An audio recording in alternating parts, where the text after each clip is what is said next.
1 ఇయర్లో. ఇంకా అట్ల మీద పెట్టాలి అప్పుడు.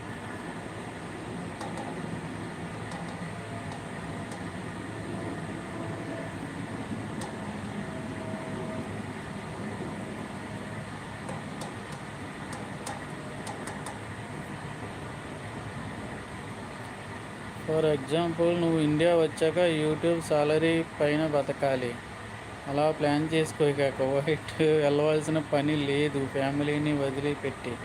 అవును బ్రో, నిజమే. మరి నా నా టార్గెట్ కూడా అదే బ్రో. నేను కువైట్లో ఉండగానే నేను సక్సెస్ అయిపోవాలి. నా ఛానల్ అనేది సక్సెస్ అయిపోయింది అనుకో, మనీ వస్తుంది అనుకో, మన ఇంటికి వచ్చాక చిన్న మళ్ళీ కారు కొనుక్కుని తిప్పుకుంటే సరిపోతుంది. ఒక 20K వచ్చినా సరిపోతుంది. మన వీళ్ళ దగ్గర బానిసలుగా బతికే కంటే అదే బెస్ట్ నన్ను అడిగితే.